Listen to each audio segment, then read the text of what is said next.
আসসালামু আলাইকুম। এটিএন বাংলা সংবাদে সবাইকে স্বাগত জানাচ্ছে অনামিকা হাসান পুনম। নির্বাহী আদেশে নিষিদ্ধ করে আওয়ামী লীগের কার্যক্রম ঠেকানো যাবে না, তাই বিচারের মাধ্যমে এই দলকে স্থায়ীভাবে নিষিদ্ধ করতে আন্তর্জাতিক অপরাধ ট্রাইব্যুনালের কাছে দাবি জানিয়েছেন জাতীয় নাগরিক পার্টি এনসিপির আহ্বায়ক নাহিদ ইসলাম। ক্ষমতাচ্যুত প্রধানমন্ত্রী শেখ হাসিনা সহ ৩ জনের বিরুদ্ধে সাক্ষ্যে তিনি এই দাবি জানান। আজ নাহিদ ইসলামের জেরা শেষ হয়েছে। শেখ হাসিনা ও সাবেক স্বরাষ্ট্রমন্ত্রী আসাদুজ্জামান খান কামালের পক্ষে রাষ্ট্রনিযুক্ত আইনজীবী আমির হোসেন তাকে জেরা করেন। এদিকে আন্তর্জাতিক অপরাধ ট্রাইব্যুনাল আইনে দল হিসেবে আওয়ামী লীগের বিচারের সুযোগ আছে বলে জানিয়েছেন চিফ প্রসিকিউটর তাজুল ইসলাম। গত বুধ ও বৃহস্পতিবার আন্তর্জাতিক অপরাধ ট্রাইব্যুনাল ১-এ শেখ হাসিনা সহ জুলাই হত্যাযজ্ঞে জড়িতদের কঠোর শাস্তির দাবি জানিয়ে শেখ হাসিনা, আসাদুজ্জামান খান কামাল ও সাবেক পুলিশ প্রধান চৌধুরী আবদুল্লাহ আল মামুনের বিরুদ্ধে জবানবন্দি দেন নাহিদ। এদিকে রংপুরে বেগম রোকেয়া বিশ্ববিদ্যালয়ের ছাত্র আবু সাইদ হত্যা মামলায় আন্তর্জাতিক অপরাধ ট্রাইব্যুনাল ২-এ ষষ্ঠ দিনে সাক্ষ্য দিচ্ছেন জুলাই যোদ্ধা সিয়াম হোসেন আয়ান। এর আগে ৫ দিনে ৫ জন সাক্ষ্য দিয়েছেন। শান্তিপূর্ণ জুলাই আগস্টের আন্দোলনে গুলি চালিয়েছে, হত্যাযজ্ঞ চালিয়েছে, তার বিরুদ্ধে এক দফা ঘোষণা করাটা, তাকে উৎখাত করার প্রস্তুতি নেওয়াটা বৈধ। এখানে কোনো ষড়যন্ত্রের কিছু নাই। এটা জনগণের পক্ষ থেকে বৈধ ছিল। জনগণের অভ্যুত্থান হিসেবে জুলাই আগস্ট অভ্যুত্থান সংগঠিত হয়েছিল।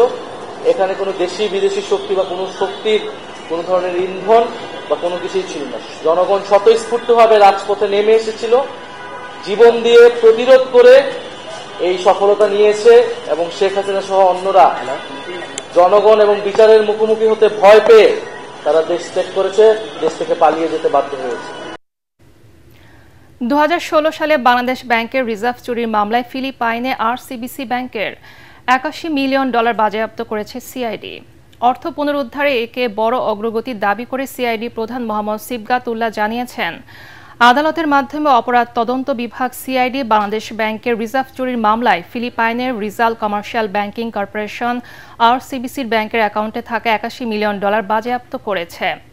২০১৬ সালে ফেব্রুয়ারিতে সুইফট সিস্টেম কাজে লাগিয়ে ৩৫টি ভুয়া বার্তার মাধ্যমে ফেডারেল রিজার্ভের নিউইয়র্ক শাখায় বাংলাদেশ ব্যাংকের হিসাব থেকে $১০০ কোটি চুরি চেষ্টা চালান অপরাধীরা।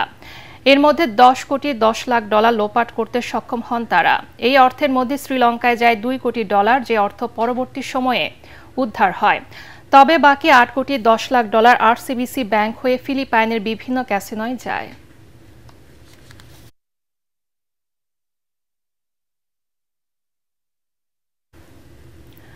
সাবেক ভূমিমন্ত্রী সাইফুজ্জামান চৌধুরী জাবেদ এবং তার স্ত্রী রুকমিলা জামানের বিরুদ্ধে ইন্টারপোলের মাধ্যমে রেড নোটিশ জারির আদেশ দিয়েছে আদালত।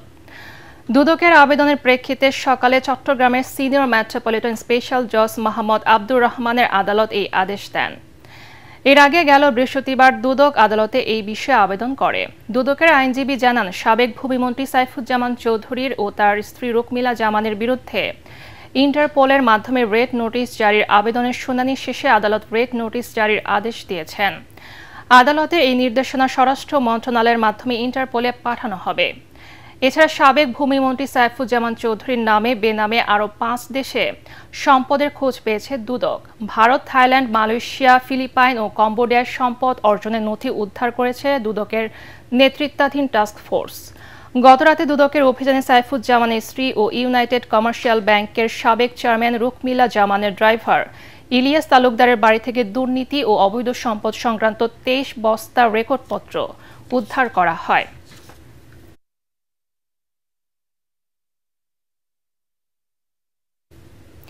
বিএনপির বিরুদ্ধে বয়ান তৈরি করে জামাতে ইসলামী বিভাজনের রাজনীতির মাধ্যমে সুবিধা নেয়ার চেষ্টা করছে বলে দাবি করেছেন বিএনপির সিনিয়র যুগ্ম মহাসচিব রুহুল কবির রিজভী। জাতীয় প্রেস ক্লাবে এক আলোচনা সভায় তিনি অভিযোগ করেন, চাঁদাবাজি, বালু ও পাথর উত্তোলনের সাথে জামাতের নেতাকর্মীদের নামও পাওয়া যাচ্ছে, কিন্তু গণমাধ্যমে কায়দা করে শুধু বিএনপির বিরুদ্ধে বয়ান তৈরি করা হচ্ছে।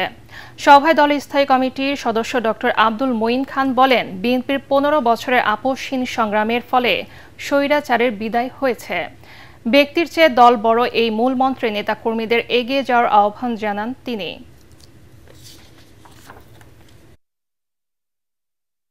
উপদেষ্টা শুরু করলেন, এখন সেই কোরাস এখন গাচ্ছেন একটি রাজনৈতিক দল। আমি গতকালকেও দেখলাম এই চাঁদাবাজি, বালু উত্তোলন, এই সেই। তো এখানে তো আপনাদেরও নাম পাওয়া যাচ্ছে। আর আমরা যে তাদেরকে বহিষ্কার করছি, পথ স্থগিত করছি, তাদেরকে বিভিন্ন শাস্তিমূলক ব্যবস্থা গ্রহণ করছি, সেটা তো বলছেন না। আমরা দেখি খুব কায়দা করে নানাভাবে একটা বয়ান তৈরি করে বিএনপির বিরুদ্ধে ব্যবহার করা হচ্ছে। যে কথা বললে হয়তো অত্যুক্তি হবে না, ছাত্র জনতার গণ অভ্যুত্থান ঘটেছে বাংলাদেশি জাতীয়তাবাদের মূলমন্ত্রী। সেই গণ অভ্যুত্থানে তারেক রহমান নেপথ্যের একজন কুশীলব হিসেবে তার ঐকান্তিক প্রচেষ্টায় বাংলাদেশে গণতন্ত্র পুনরুদ্ধারে অবদান রেখেছিলেন। শিক্ষার্থীদের আন্দোলনের মুখে রাজশাহী বিশ্ববিদ্যালয় পোষ্য করে স্থগিত করেছেন উপাচার্য ডক্টর সালেহ হাসান নকিব। এদিকে প্রভিসি সহ অন্যান্যদের লাঞ্ছিত ও কোটা পুনর্বহালের দাবিতে কমপ্লিট শাটডাউন ঘোষণা শিক্ষক কর্মকর্তা কর্মচারীদের। এতে অচল হয়ে পড়েছে বিশ্ববিদ্যালয়, বন্ধ রয়েছে ক্লাস ও পরীক্ষা। অন্যদিকে এই আন্দোলনকে রাকসু নির্বাচন বানচালের ষড়যন্ত্র বলছেন ছাত্র নেতারা। এই পরিস্থিতিতে জরুরি সিন্ডিকেট সভা ডেকেছেন উপাচার্য।